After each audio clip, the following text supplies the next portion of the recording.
Bienvenidos, esto es Galpones, mi nombre es Nilda Sarli y los invito a escuchar una entrevista que hice con Daniela Hacker. Ella es periodista, licenciada en comunicación, trabajó en Radio Mitre, Continental, en Infobae y acaba de publicar un libro que se llama Desmitificar el cáncer. Los invito a escucharla. Bueno, el libro surge a partir de muchas notas que estuve haciendo yo, que me dedico al periodismo de salud, a partir de la conversación con los pacientes, ¿no? Y que me contaban un poco lo que implicaba tener un diagnóstico de cáncer, cómo eso los había atravesado en la burocracia, que empiezan a necesitar dedicación, cómo los había atravesado con la familia, con sus amores,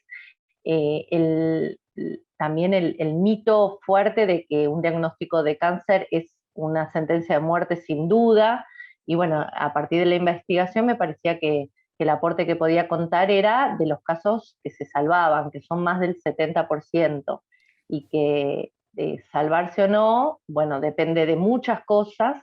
Básicamente el cáncer es una enfermedad, pero es un grupo de enfermedades que nosotros llamamos con un único nombre, pero que son muy variadas, que tienen muchos subtipos, que cada vez se identifican más con un nombre y un apellido exacto, entonces que un tumor no es igual al otro, y que va a depender mucho también del momento en que se diagnostica.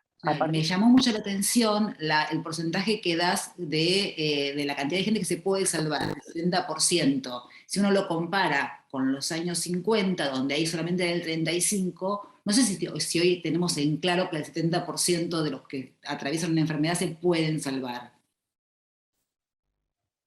Sí, es una enfermedad que ha tenido grandes avances. Todo el tiempo como periodista de salud recibimos comunicaciones de nuevos lanzamientos de producto, nuevas técnicas para detectar de forma temprana. El avance en el cáncer es abismal, es una de las enfermedades que más avances tiene. Entonces, por eso cada año la mortalidad va en descenso, aunque cada vez uno dice, conozco cada vez más casos, y eso tiene que ver con que la población hoy en día vive más, y el cáncer, en su mayoría, aunque por supuesto hay excepciones, es una enfermedad que tiene que ver con la vejez. Claro. A pesar de que conocemos muchos casos de gente joven, ¿no? Que esos son los que están en el libro, pero en su mayor cantidad es una enfermedad que viene con los años. Entonces, como la población vive más, también hay más casos. Los avances fueron abismales. Hoy en día, por ejemplo, el cáncer de mama, diagnosticado en sus etapas iniciales, tiene casi un 95% de curación o de convivencia con la enfermedad, y es altísimo eso. Pero lo importante es agarrarlo en los estados iniciales, que muchas veces no se agarra.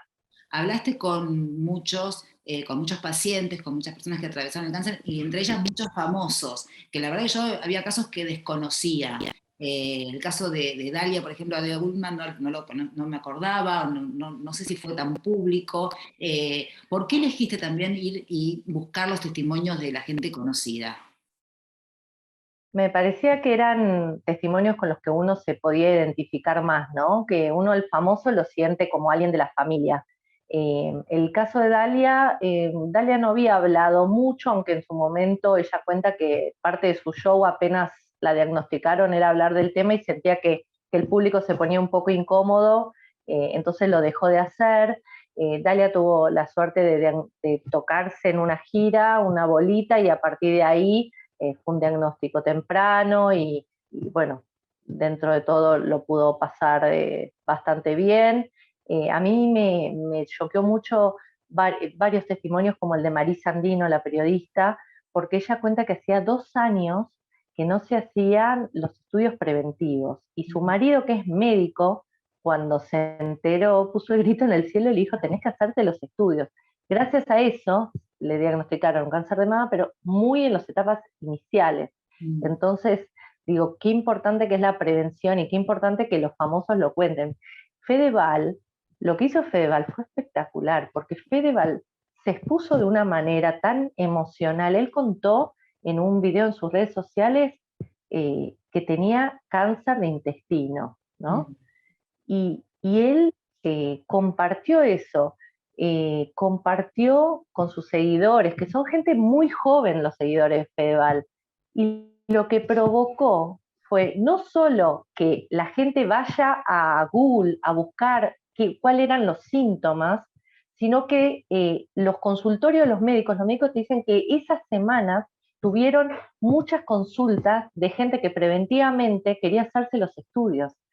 Bueno, Entonces lo que provocó Fedeval a partir de su propia historia fue espectacular. Fedeval hizo por la prevención muchísimo, muchísimo, mucho más que una campaña que a veces vemos en los medios. Eh, Así que me pareció muy importante. Fedeval, la historia también es impactante en el sentido de que él tenía síntomas hacía mucho tiempo, síntomas como sangre en la materia fecal, y él lo dejaba pasar, a pesar de tener un padre y un abuelo que habían tenido cáncer.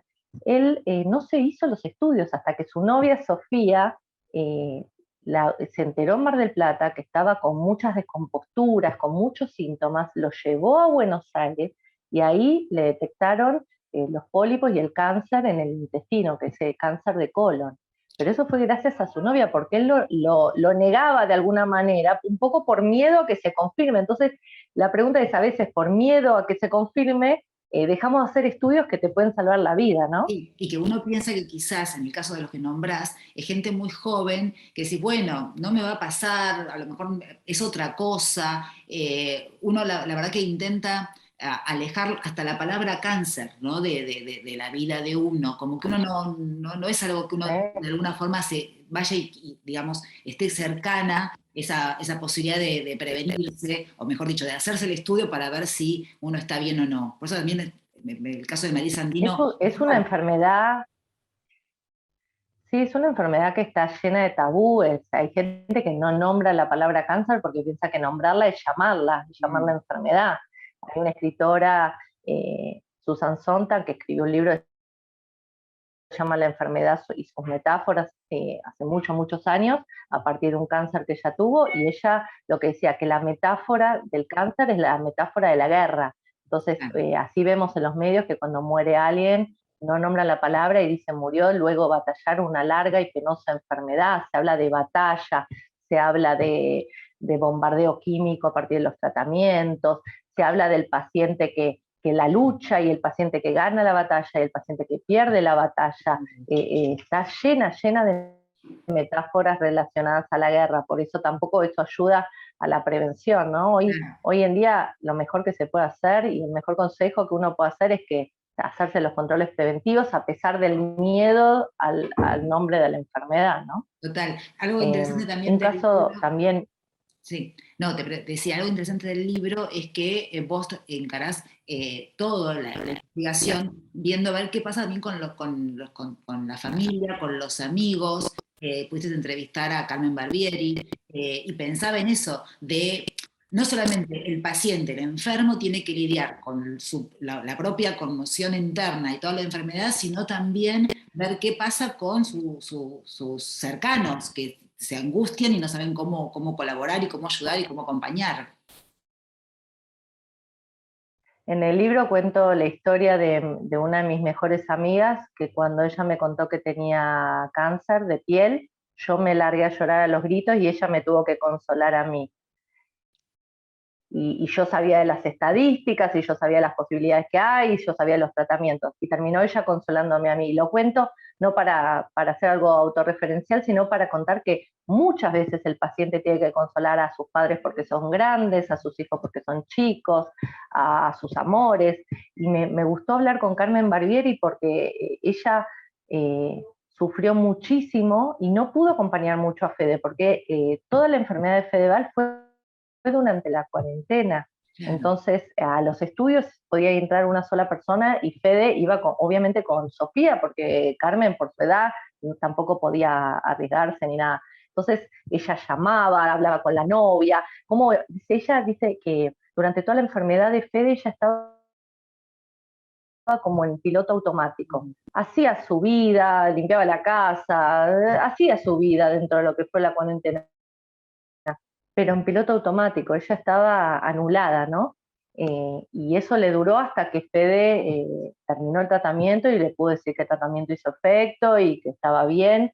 Pero sí, es una enfermedad que atraviesa a los pacientes, bueno, en casos más difíciles, cuando hay familias que se tienen que separar, cuando uno tiene que acompañar a su hijo a una ciudad, los que viven lejos de los centros, uno va a la ciudad, la otra parte de la familia se queda, los parientes están muchas veces haciendo todos los trámites, están haciendo las colas con el enfermo, están temprano a la mañana en el hospital. Es una enfermedad que atraviesa a la familia de diferentes formas. El que trabajaba quizás tiene que dejar de trabajar y otro integrante, el que cuidaba, ahora es un cuidador. O sea, Te quería toda la preguntar familia por eso se también atraviesa por esto. del tema de empezar a atravesar justamente una enfermedad y cómo estamos nosotros como país con esa cuestión de el acceso, si se quiere, a los medicamentos, a la salud, a los cuidados, porque me imagino que según el lugar donde te toca o según tu situación, tendrás más formas de acercarte justamente a un mejor camino y así todo debe ser muy difícil, ¿no? ¿Cómo viene la parte burocrática que tiene a su vez la enfermedad en sí misma? Argentina tiene la paradoja, ¿no? Que por un lado tiene derechos muy importantes de cobertura de toda la enfermedad, pero por otro lado, en la práctica, la burocracia es un laberinto. Entonces, alguien que vive en cualquier municipio de la provincia de Buenos Aires, está en el sistema público, para que le den el tratamiento tiene que ir al banco de drogas de la provincia. Si está perfecto, si no está ese medicamento ahí, tiene que empezar desde cero los trámites en el Banco de Nación, que es todo un trámite aparte. En el medio esos pasan meses, tiempos, semanas.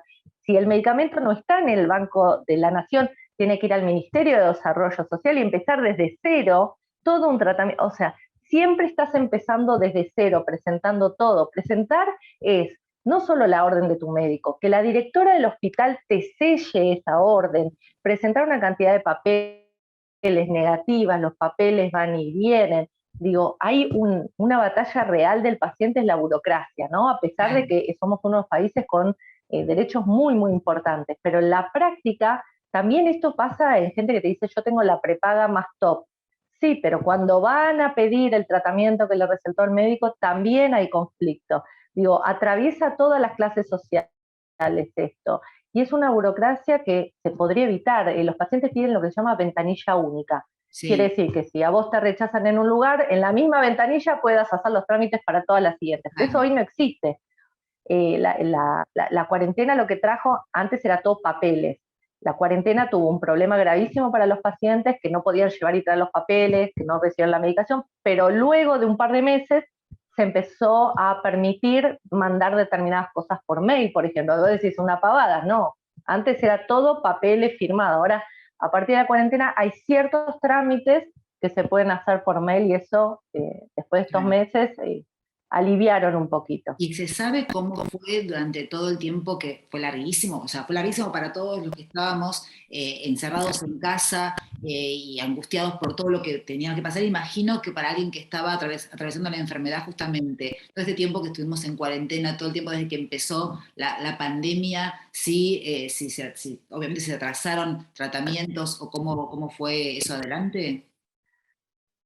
El COVID sumado al cáncer fue un desastre en Argentina y en el mundo, por dos motivos. El primero, la gente no se hizo estudios preventivos. ¿Qué encuentran los médicos hoy? Cáncer avanzado. ¿Por qué? Porque no te podías ir a hacer el control o porque te daba miedo, porque decías, me voy a ir a hacer una ecografía, pero me estoy arriesgando mi vida.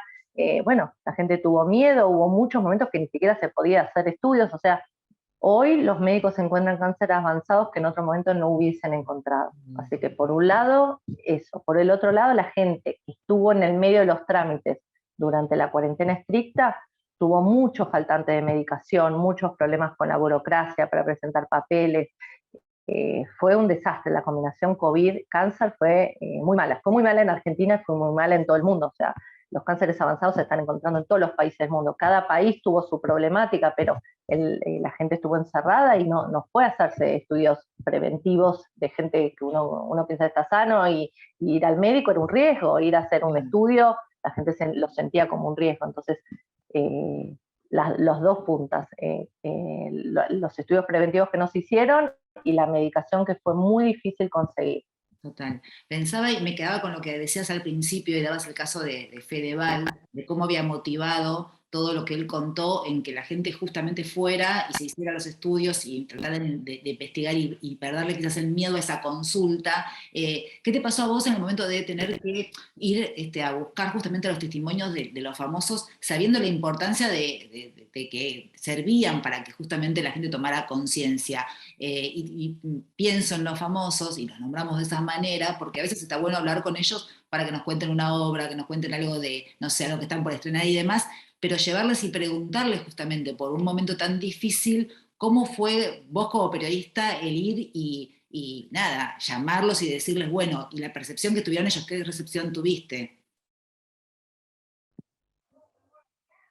Sí, lo hice un poco con miedo, ¿viste? Porque no sabía, hay mucha gente que no le gusta hablar de las enfermedades que Claro, tuvo y yo sabía de ciertos famosos que iba a rebotar seguro, que no iban a hablar. Entonces pensé, bueno, iba con mucho respeto, con mucho cuidado y de todos pensaba, bueno, de esta historia, ¿qué le puede servir a la gente, no? ¿Qué mensaje pueden sacar? Por ejemplo, Gustavo Garzón, que tuvo un cáncer de sí, lengua muy complicado, contó la importancia de tener apoyo psicológico durante el tratamiento. Entonces, traté de rescatar esa historia, ¿no? De un paciente que pudo tener acompañamiento psicológico y que eso lo alivió ante los comentarios quizás más crudos de los médicos que le decían que sin fe no se iba a curar, que era un cáncer muy complicado, que podía perder el habla, bueno, muchas cosas y el apoyo psicológico lo ayudó muchísimo. De Fede me quedé con la importancia de hacerse estudios a pesar que uno tenga miedo de tener la enfermedad y que finalmente su novia le salvó la vida, ¿no? mm, Y eso, lo mismo que Marisa Andino, o sea, la importancia de hacerse estudios y cómo el entorno también cumple un rol, ¿no? Como que todos nos cuidamos entre sí, todos y eso es encontrar a tiempo es básicamente lo que más te va a dar oportunidades. Carmela Bárbaro, eh, me, conté su historia a través de lo que es cursar un cáncer en la adolescencia, ¿no? Ella me decía, lo que tiene un adolescente justamente es que piensa que no se va a morir nunca. Eso es un adolescente, ¿no? Que se lleva la vida por delante y tiene una enfermedad gravísima y estar internada con todas las complicaciones que tuvo, la enfrentó a la muerte a los 16 años. claro. Sí, sí, a mí me impresiona mucho la historia de Carmela. Entonces, y a pesar de eso, sus padres nunca le escondieron nada, ella siempre estuvo informada de todo lo que tenía, pero ella cuenta, bueno, que ella quería festejar su cumpleaños y justo empezaba el tratamiento y ella dijo, bueno, no lo podemos hacer en otro momento, no, lo tenés que empezar ahora y ahí se dio cuenta de la gravedad que tenía, ¿no? Y pasar tantos meses internada, tanto tiempo, porque ella iba y venía, eh, iba una semana, después se iba, bueno, pasar tanto tiempo internada en la adolescencia cuando te llevas el mundo por delante, ¿no? Total. Eh, con Dalia, por ejemplo, hablé de si se podía hacer humor cuando uno tiene una enfermedad grave, ¿no? Y ella dice que sí, que contaba que sí, que al principio lo hacía, pero después sentía que incomodaba al público, entonces dejó de contar su historia con humor, pero bueno, que a ella trabajar le hizo bien, le hizo bien, que incluso en el peor momento ella siguió haciendo su show.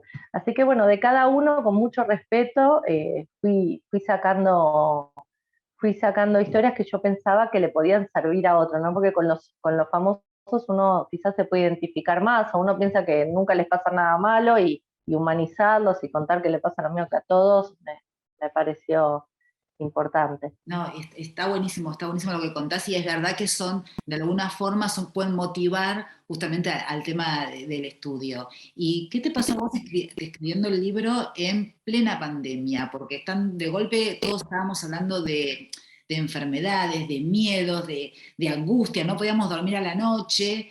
Y vos te mandaste a escribir este libro. Entonces digo, en un momento me puse en tus zapatos y dije, si yo la pasaba horrible, sin escribir nada, vos entrando en esta temática, que es muy difícil, ¿cómo la atravesaste? Mira, por un lado mi trabajo era hablar del COVID en la radio todos los días, hablábamos del COVID, entrevistábamos infectólogos y los muertos y los infectados, y por el otro lado yo sentía que este proyecto iba a ayudar. Mm. Entonces, aunque el tema es muy pesado, aunque hablar del cáncer es feo, aunque es una enfermedad que da miedo, yo todo el tiempo pensé, esto le va a ayudar a alguien. Entonces me levantaba y me dormía pensando en desde qué lugar encararlo para que esto sirva, ¿no? Que eso siempre fue como el objetivo. Por eso es un libro que se descarga gratis, online, que no se vende, que quería que cualquiera pueda tener, que alguien que viva lejos de la ciudad lo puede tener, que alguien que no tenga plata lo pueda tener, que no sea una limitación. Yo todo el tiempo empezaba, ¿cómo puedo ayudar? Mm. Y era un poco descolocado hablar a los médicos del cáncer cuando solo se hablaba del COVID, ¿no? Claro. O sea, llamar a un médico y decirle, no te voy a hablar de COVID, sino te voy a hablar de cáncer, era como raro, porque no había, fue un año que no hubo otro No se tema. hablaba de otra cosa. Hablamos del COVID día y noche, los infectólogos se convirtieron en esta superstar, los entrevistados frecuentes, cosa que antes era muy raro. De hecho, yo hago salud hace muchos años y quizás mi columna de salud era chiquita y de pasó a hacer todo el programa hablando de salud, ¿no? Es algo que el COVID atravesó todos los temas. Y bueno, yo elegí este tema porque sabía que, que el COVID no podía tapar todo y que esto en el fondo iba a ayudar a la gente. Entonces me levantaba y me dormía con esa idea y tratando de encarar, pensando en qué puedo, de qué nos está hablando, qué queda oculto, Total. qué puede servir, qué mensaje dar. Y bueno, eso fue como tener un pensamiento dentro de todo positivo durante el encierro, que fue mucho. Yo tengo hijos adolescentes, el encierro fue durísimo para todos, la convivencia fue durísima, bueno, y Pero tener hiciste algo. un trabajo que sirve y que lo vamos a recomendar mucho porque es gratuito. Así que, ¿cómo hacen para encontrarlo? Contá vos cómo hace la gente para encontrarlo, los que quieran, los que tengan ganas de saber un poco más y obviamente están motivados a buscar un poco más de información. ¿Cómo lo encuentran en el libro? Es muy sencillo, desmitificarelcáncer.com y ahí se bajan, puede ser en PDF, puede ser para Apple Books, Google Books o Kindle. Se lo bajan, es absolutamente gratuito, no nadie les pide datos personales, nada, se lo bajan y, y ahí van a estar la historia de los famosos, la historia de otros pacientes, mucha información médica y mucha información de Latinoamérica también, para ver qué pasaba también en otros países Total. mientras acá teníamos también nuestras dificultades. Bueno, gracias Daniela. La verdad que vamos a recomendarlo fuerte el libro. A mí me interesó, se lee, digamos, no es difícil de leer, se lee, es muy claro. Hay que contar también esto porque a veces uno dice, uy, un libro, viste, de salud, uno puede encontrarse con palabras raras. No, acá se lee de alguna forma muy cercano, así que lo recomendamos. Bueno, Dani, gracias Gracias, por Nilda. esta entrevista.